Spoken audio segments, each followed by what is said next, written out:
Welcome back to Great Lakes Junction again, everyone. It's been 2 months since we planted the garden. And if you watch that video at the end where I talked about overplanting it, that is crowding it, I know that I did. So things are gonna look a little jammed in there, but let's see how it's doing after the first couple months.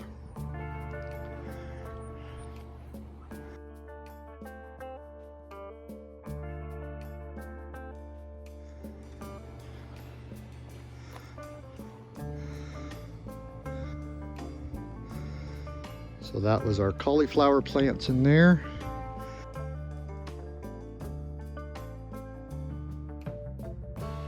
Tomatoes. We had a couple of extra tomato plants and we shoved them over this side where some of the herbs were.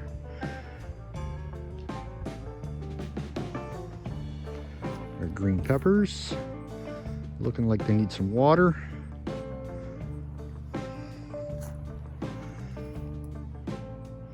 Those are Spanish onions, and that area of leaves there is cooking onions. Most of them have already tipped over and dried out now. Very disappointing. The bulbs, I can't remember what company brand they were that we put in there this year, but the return rate on them was terrible. Lucky if we got 30% of them actually grew. So we'll look for a different brand next year.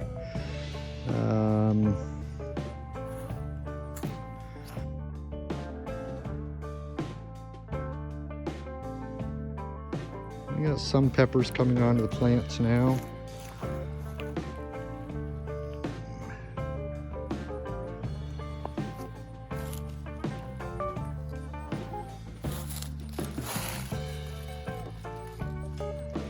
There, you see another one back in behind there.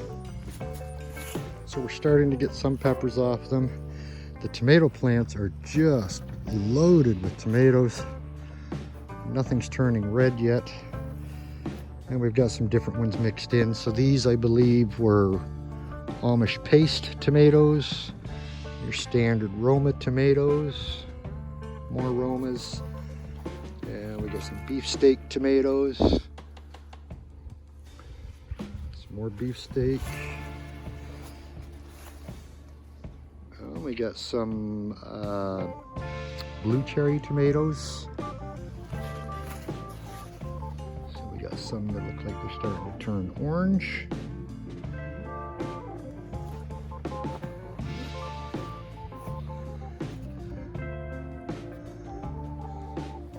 Another Amish paste one. So this Amish paste is tied up on a string and the other one was in a cage. We'll see the difference in those. Oh, it looks like we've got some starting to turn color. Oh, that one's already rotting or something, and it didn't even get fully red, so we'll have to check into that. We have another one that's starting to turn color. Apparently the heat this year apparently is affecting the tomatoes ripening. Whatever it is that changes the pigment of the tomato to make it turn red doesn't work very well in the heat. Our pumpkin plant, typically you see these growing along the ground. I have mine running up a trellis.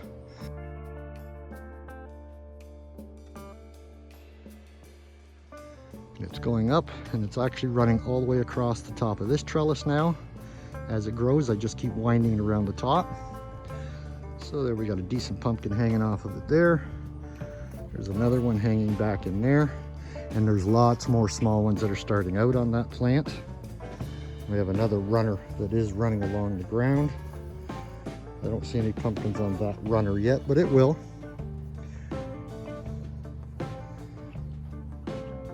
That plant there is zucchini.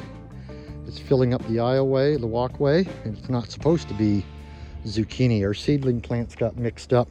It was supposed to be a cucumber plant that I was putting in there. And this is parsley, and it was supposed to be another celery.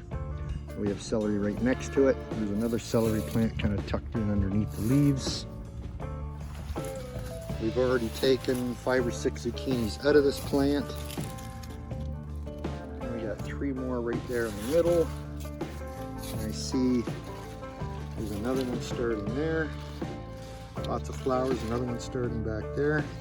So we're still going to get lots of zucchini out of that plant. We did manage to get one cucumber in here. Plant that is. Oh, there's one that we need to get picked. That's a nice one. Let's see if we've got any more.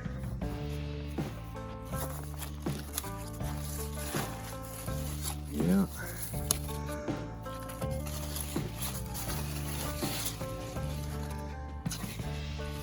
Yeah, we'll let that one stay for a bit. Oh, there's another one up top.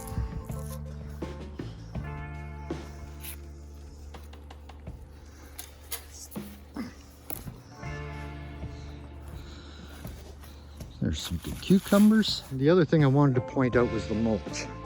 So I had a bale of straw that we used in around the potato plants there. Very effective at keeping the weeds down.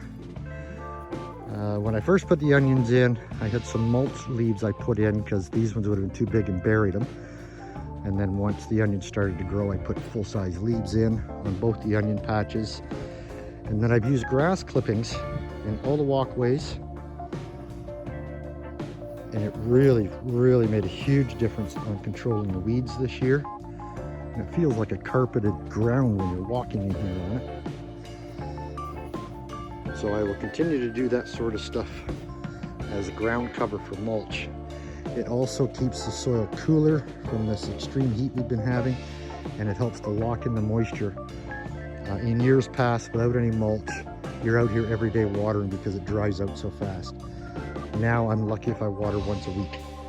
And when I do water, it's not for nearly as long because I know the moisture is staying, the ground is staying nice and moist underneath this and much cooler. So that has been a tremendous help, keeping mulch in here on the ground. So that, I almost forgot, our sunflower plant that we put in. This green fence is 4 feet high, and there's our sunflower plant. And we've got the sunflower starting on the top now.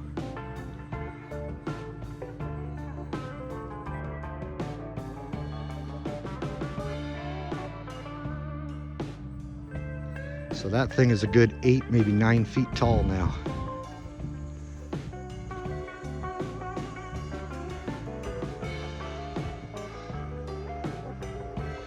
Once again, thank you very much for watching.